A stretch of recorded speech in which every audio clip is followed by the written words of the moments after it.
नमस्ते फ्रेंड्स।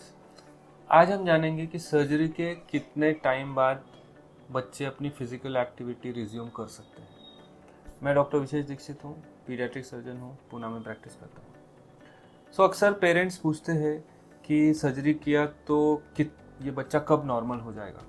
तो इनसे पूछता हूँ नॉर्मल से आपका क्या मतलब है। तो what they want to know is कि बच्चा कब अपने सारे एक्टिविटीज़ कर सकेगा, कब दौड़ भाग सकेगा, कब स्कूल जा सकेगा।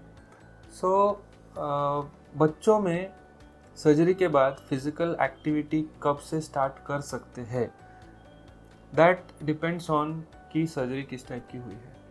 डे केयर सर्जरी है तो इमीडिएट सेम डे से ही they can resume their activities. मैं कभी भी रिस्ट्रिक्ट नहीं करता हूँ कि बच्चों को लिटा के रखो, बेड में रखो, ये मत करने दो, वो मत करने दो, नहीं।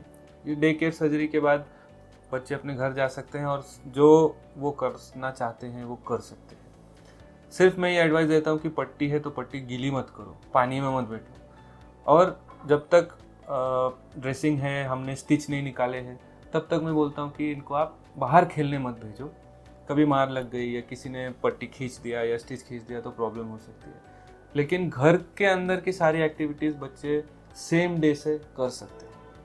अगर सर्जरी सेमी मेजर है या मेजर है या सुप्रा मेजर है, मतलब थोड़ी बड़ी सर्जरी है, छाती की सर्जरी है या पेट की सर्जरी है, उन केसेस में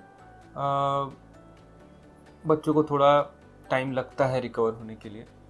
लेकिन 1 दिन, 2 दिन, 3 दिन, दिस ऑल डिपेंड्स ऑन कि सर्जरी कितनी बड़ी थी, कितना टाइम लगा था, किस ऑर्गन पे की गई है, बॉडी के किस पार्ट में है, बच्चा आईसीयू में है कि जनरल वार्ड पे है। तो ये बहुत सारी चीज़ों पे डिपेंड करता है।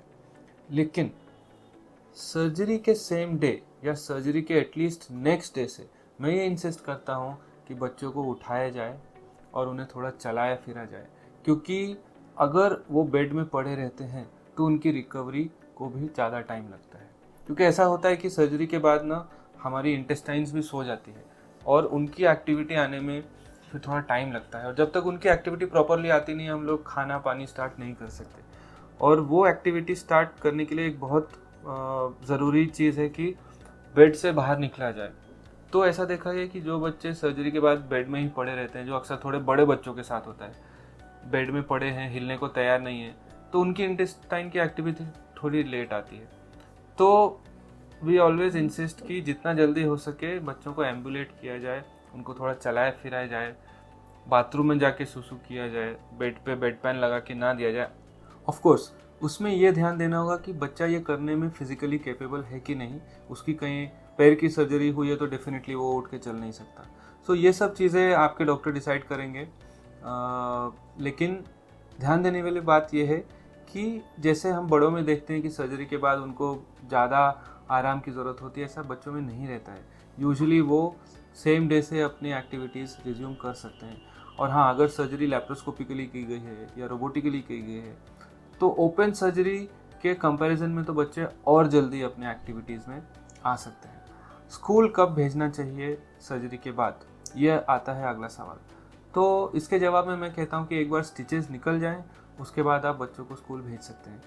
क्योंकि ऐसा नहीं होना चाहिए कि वो स्कूल गए और किसी ने उनका स्टिच खींच दिया, तो that can cause problems. Sports कब स्टार्ट कर सकते हैं, स्विमिंग कब जा सकते हैं, ऐसा सवाल पेरेंट्स का आता है। तो इसमें मेरा जवाब रहता है कि अगर बहुत बड़ी सर्जरी नहीं हुई है तो स्टिचेस निकालने के तुरंत बाद स्पोर्ट्स खेल सकते हैं, स्विमिंग को जा सकते हैं। अगर बहुत बड़ी सर्जरी हुई है, पेट एब्डोमेन पूरा खोलना पड़ा है, तब कभी कभी हम बोलते हैं कि एक एब्डोमिनल बाइंडर बेल्ट लगाना पड़ता है।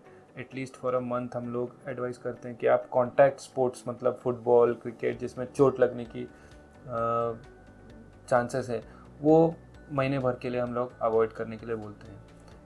तो बेसिकली ये डिपेंड करेगा कि आपके बच्चे की सर्जरी कौन सी हुई है और स्टिचेस निकालने के टाइम तक उसका वुंड कितने अच्छे से हील हो गया है। इस पे डिपेंड करेगा कि वो अपनी मतलब फिज़िकल एक्टिविटी, मतलब खेलने वगैरह का कितने दिन में रिज्यूम कर सकते हैं। बाकी घर के अंदर की एक्टिविटी, घर में चलना फिरना, वो तो आई थिंक सेम डे से ही स्टार्ट हो सकता है। और जानकारी के लिए please contact your paediatric surgeon. Thank you.